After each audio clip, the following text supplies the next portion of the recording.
So, hello and welcome back yet again to probably a fairly short chapter, which might be good because the bugs are beginning to come out. I swear it does not take very long from the snow melting to the bugs coming out to happen, and I didn't put on bug spray. That's on me. I also forgot my eyeballs, so I'm going to be squinting a lot in this chapter. But I figured Aaron has taken you out in nature a couple of times, and I would like to take you out in nature. This is not my lake. This is one of the lakes very nearby that has a beautiful campground that I've taken you guys walking on a decent number of times. And I actually took you guys again before I sat down to do this. I just finished recording a walk. It's just a nature walk, just very quiet. But for those people who don't want to listen to silliness, which I have to admit, I do love the silly videos, but just a quiet nature walk. The spring peepers are out, and they're so loud and they are so pretty. So I just shut up and walked. So it's a bunch of crunching and spring peepering, and there is one stupid black fly that is trying to eat me. Bad black fly. Anyway, we had an epic battle with a whole bunch of squids in the last chapter. It sounds like Captain Nemo came out on top and saved Ned Land's life, so now they're even. But I feel like Ned still doesn't like Captain Nemo, and poor Captain Nemo lost a sailor, so when we last saw him, he was feeling pretty low. And that is where we left off. So we're going to jump back in and we are going to read chapter 14 of 20,000 Leagues Under the Sea. I'm going to keep adjusting the book to, get it to the perfect height for my poor old eyes. Can't believe I forgot them. And we're going to read chapter 14, which is titled The Gulf Stream. We none of us can forget that terrible scene of the 20th of April. I wrote it under the impression of violent emotion. Since then, I've revised it and read it to Conseil and Ned. They find it exact as to the facts, but insufficient in effect. I said that Captain Nemo wept as he looked at the sea. His grief, it was immense. It was the second companion he had lost since we arrived on board, and what a death. This friend, crushed and stifled by the formidable arm of a squid, ground to pieces by its iron mandibles, was not destined to repose with his companions in the peaceful water of the coral cemetery. Amidst the struggle, it was the cry of despair uttered by the unfortunate man that wrung my heart. The poor Frenchman, forgetting his conventional language, had spoken the language of his country and his mother to utter his last appeal. Then I had a countryman amongst the crew of the Nautilus, associated body and soul with Captain Nemo, avoiding, like Captain Nemo, all contact with men. Was he the only representative of the French in this mysterious association, which was evidently composed of individuals of many different nations? This was one of the more insoluble problems that ceaselessly came into my mind. Captain Nemo went back to his room, and I saw him no more for some time. But how sad, despairing, and irresolute he was, I judged by the vessel of which he was the soul and which received his impressions. The Nautilus no longer kept any determined direction. It came and went, floating like a lifeless thing on the waves. Its screw was free again, but little used. It went around at random, but it could not tear itself away from the theater of its last struggle, from the sea that had devoured one of its children. On the 8th of May, we were still abreast of Cape Hatteras at the height of the North Carolinas. The Gulf Stream is 75 miles wide there and 105 fathoms deep. The Nautilus continued to move around at random. All supervision seemed banished from the vessel. I acknowledged that under those circumstances, an escape might succeed. In fact, the inhabited shores offered easy refuge on all sides. The sea was incessantly plowed by numerous streamers that run between New York or Boston and the Gulf of Mexico, and night or day, the little schooners that do the coasting trade on the different points of the American coast were there. We could hope to be picked up. But one circumstance thwarted Ned Land's schemes: the weather. It was bad, very bad. We were approaching the regions where tempests are frequent. To tempt such a sea in a fragile boat was to court destruction. Ned Land even agreed to that himself, and he fretted his white life away with nostalgia that nothing but freedom could cure. "Sir," he said to me that day, "there must be an end to this. I want to know how things stand. Your Nemo is going away from land, up north, but I declare to you I've had enough of the South Pole, and I won't follow him to the North Pole." "But what is to be done, Ned?" I asked. "Flight is impractical right now." I returned to my first idea. The captain must be spoken to. You said nothing to him when he was in the seas of your country. I will speak now that we are in the seas of mine. When I think that before many days are over, the Nautilus will be abreast of Nova Scotia, and that there near Newfoundland is there a wide bay, and into that bay the St. Lawrence falls, and the St. Lawrence is my river, the river of Quebec, my native town. When I think about that, I'm furious, and my hair stands on end. I tell you, sir, I would rather throw myself into the sea. I would rather. I will not stay here. I'm stifled." Poor Ned had evidently lost all patience. His vigorous nature could not get accustomed to this prolonged imprisonment. His countenance grew daily worse, his temper more sullen. I felt what he must suffer, for nostalgia was seizing me as well. Nearly 7 months had gone since we had heard any news of Earth. What's more, Captain Nemo's isolation, his altered humor, especially since the fight with the squids, his tacturness, it all made me see things in a different light. I no longer felt the enthusiasm of the first days. "Well, sir," said Ned, seeing that I had not answered. "Well, Ned, you want me to ask Captain Nemo what his intentions are as to us?" "Yes." "Although he's already told them to you?" "Yes. I want to be certain about it, once and for all. You only need speak for me if you like." "But I so rarely meet him. He even avoids me." "Then that's a greater need to go and see him." "I'll ask Ned." "When?" said Ned. "When I next meet him." "Monsieur Arnaud, do you want me to go to him?" "No. Leave it to me tomorrow." "Today," said Ned.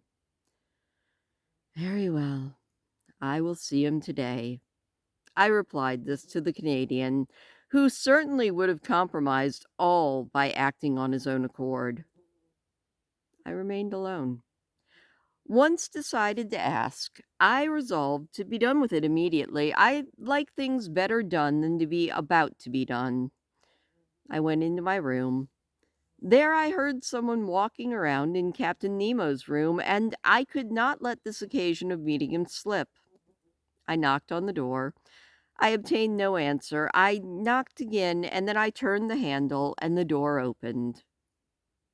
I entered. The captain was there. Bent over his work table, he heard nothing. Resolved not to go out without questioning him, I approached. He suddenly raised his head, frowned, and said quite rudely, "You?" What do you want? To speak to you, Captain. I am occupied. I'm at work. The liberty I allow you to shut yourself up, may I not enjoy it as well? This wasn't very encouraging, but I was decided to hear everything in order to answer everything. Captain, I said, I have to speak to you on business that cannot be put off. And what could that be? He replied. Have you made some discovery that has escaped me? Has the sea given any fresh secret? Well, we were far from the subject. Before I could answer, the captain pointed to a manuscript on the table and said, Here is a manuscript written in several languages, Monsieur Arnaud. It contains the account of my studies on the sea, and if God so please, it will not perish with me.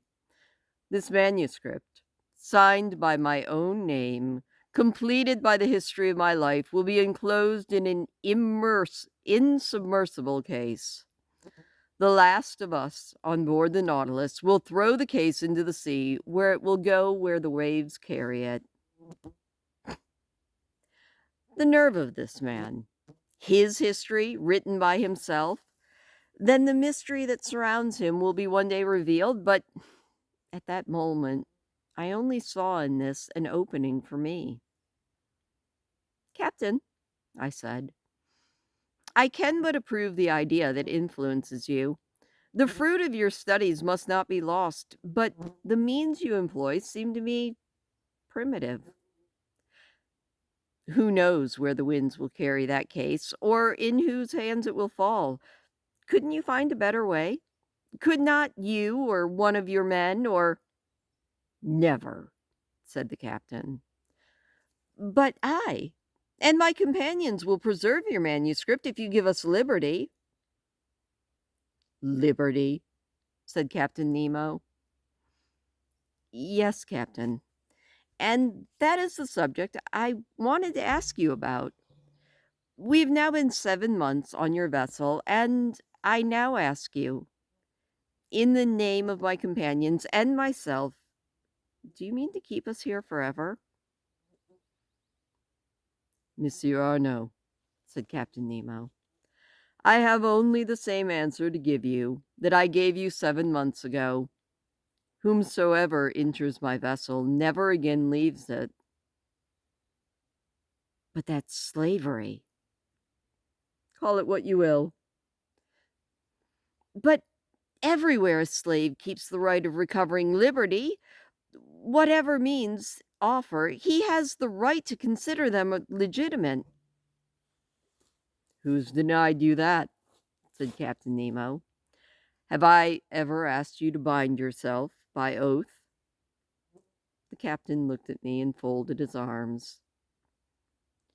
Sir, I said, we shall neither of us care to return to this subject, but as we have begun it, I must go on. To me, study is a help, a powerful diversion, a passion that can make me forget almost anything. Like you, I could live ignored, obscure, in hope of bequeathing the result of my work, but there are other aspects of your life, surrounded with complications and mysteries, in which my companions and I have no part. It is this feeling of being strangers to everything concerning you that makes our position unbearable even for me, but much more so for Ned Land. Every man, because he is a man, is worth attention. Have you ever asked yourself what love of liberty and a hatred of slavery might arouse in a nature like that of the Canadian? What he might think or attempt? I stayed silent as Captain Nemo rose. It does not matter to me what Ned Land thinks or attempts. I did not take him. I do not keep him on board my vessel for my own pleasure. As to you, Monsieur Arnaud, you are one of the few people who can understand anything, even silence. I have nothing more to answer you. This is the first time that you come to speak on this subject, and it must be the last, for I cannot even listen to you again." I left. From that day, our position was clear. I told the conversation's contents to my companions. "We now know," said Ned, "that there is nothing to expect from that man. The Nautilus is approaching Long Island. We're going to escape, no matter what the weather is." But the weather became more and more threatening. Symptoms of a hurricane became manifest. The storm broke on the 18th of May, just as the Nautilus was floating abreast of Long Island, some miles away from the port of New York, and we were obliged to go down to 25 fathoms to escape it. And that is the end of chapter 14, where it definitely seems like Ned Land has had enough. I don't think I entirely blame him. I could not live just on a submarine. I also can't live with these stupid black flies attacking me, so we're going to get up and walk a little bit, and I'll show you around in case you haven't seen this place, or at least you don't remember what it was like, since the last time we were here, there was still snow. I like it better when there's no snow, although I like it best of all when it's kind of like it is now. No snow, but no people. Not that I don't like people. I do.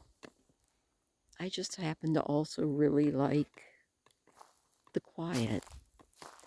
I was walking up here and there were some ducks. And of course I scared them because wild ducks are nothing like ducks in a park. Well, that was an interesting chapter, though. I'm really curious how this book is going to end because everything seems to be at a stalemate at the moment. And I just am very curious. I also still haven't put up that community post so we can vote on our next book, but I'm going to do that when I get home. I know I said that like 3 times already, but this time I'm really actually going to do it. There are days when my memory is shocking even to myself. I think we're going to go down and stand by the water. Thank you guys so much for listening. I hope that you enjoyed that chapter. Let me know, unless of course you've read it, because no spoilers, but let me know if you think that they're going to make their escape, or if you think that they're all going to go down with the captain and the ship eventually in some giant storm. Thank you again for listening. And thanks for being here. Please do leave me a thumbs up if you don't mind. It does always make me smile. And I will see you guys later.